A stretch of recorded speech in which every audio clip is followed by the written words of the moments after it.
Elhamdülillah, elhamdülillah, elhamdülillah. İnnel hamdelellahi nahmeduhu ve nesta'inuhu ve nestağfiruh ve na'udzu billahi min şururi enfusina ve min sayyiati a'malina. Men yehdihillahu fela mudille lehu ve men yudlil fela hadiye lehu.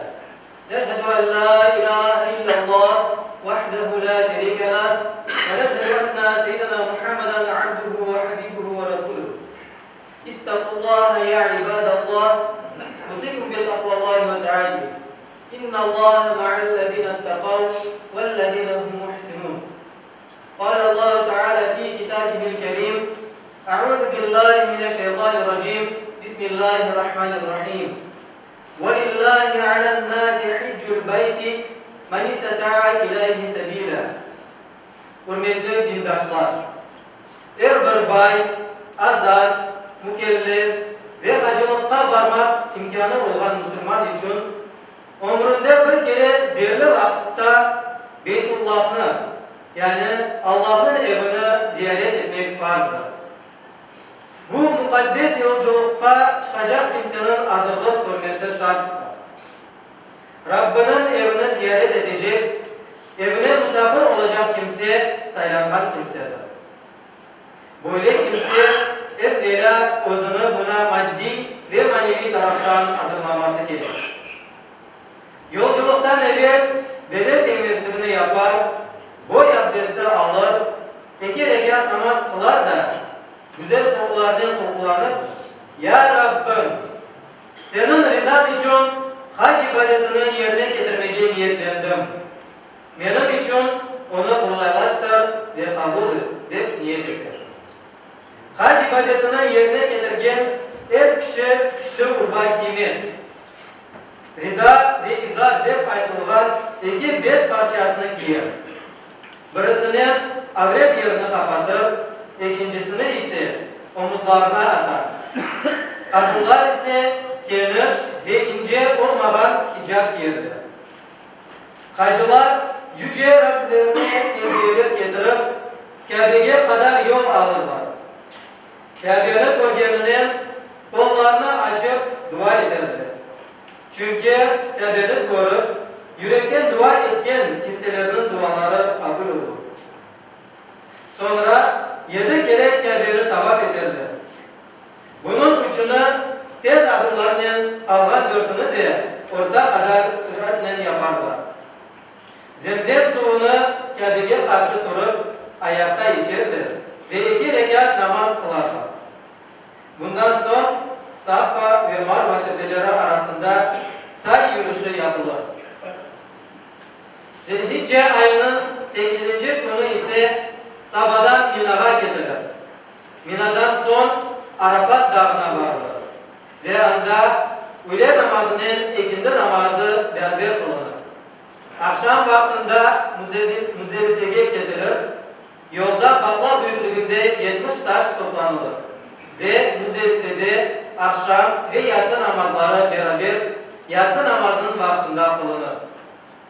Müzdelife'de sabah namazı kılıp çıkılır ve Mina'ya şeytan taşlamak için yol alınır.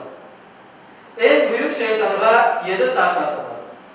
Birinci taştan başlar terbiye getirirge son verilir ve istegen kimseler kurbanlarını çalmaya başlar.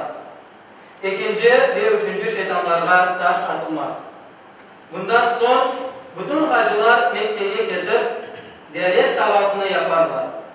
Ve ertesi günü kaydıp sabahdan kalkan şeytanlara taş atarlar ve tıraş olup ihramdan çıkarlar. Bütün vakitlerini terbiye, tesbih, tekbir ve selavatlarını geçirip bol bol dua yaparlar. Sevimli Peygamberimiz sallallahu aleyhi ve sellem hadis-i şeriflerinde böyle buyurgan eder. Hac ve umre için Beytullah'a gitkenler Müslümanların Allah'a yollanılan temsilcileridir. Dua etseler Allah dualarını kabul eder. Bağışlar isteseler bağışlar.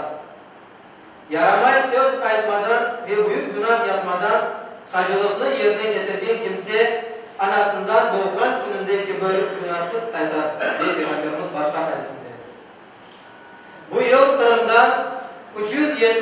hacı mübarek topraklarga vardı. Allah ibadetlerini kabul etsin. Varmaganlarga da varmaga nasip eylesin. Yüce Rabbimiz böyle buyurar. Ona yani Kabe'ye gitmeye gücü yetken herkesin o yerine hac etmesi insanlar için Allah'ın bir hakkıdır. Ala inna ahsanal kelam ve ablegan nizam. Kelamullahil melikil azizil allam.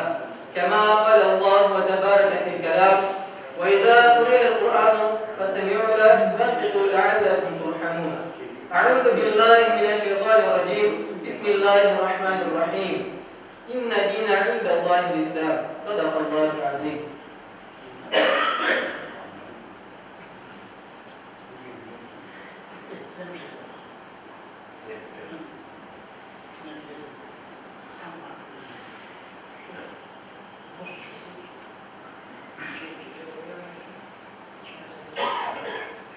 Elhamdülillahi hamden kâmilîne vessalâtu vesselamu alâ Resulina Muhammedin ve alâ âlihi ve sahbihi ecma'in.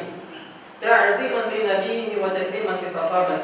Şâni şerâfi sefîh. Fekâle azze ve celle min qâilin muhbiran ve âmiran. İnna Allâhe ve melâiketehu yusallûne alen nebî. Ya eyyühellezîne âmenû. Sallu aleyhi ve sellimu teslîmâ.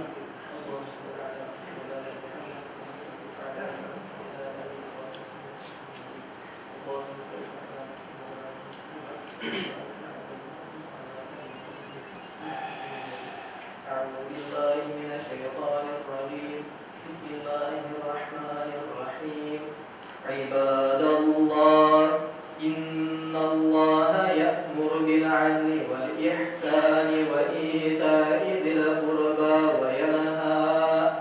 وينهى عن الفحشاء والمنكر والبغي يعظكم لعلكم تذكرون صدق الله العظيم. Saygılı cemaat da ilanımız da var.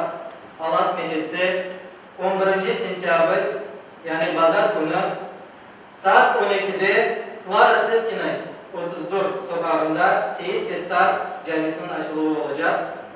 Şuna geliniz, davetlisiniz. Ve ondan sonra 12. sentyabr günü saat 7'ni 9 dakika geçkende bayram namazı kılınacak.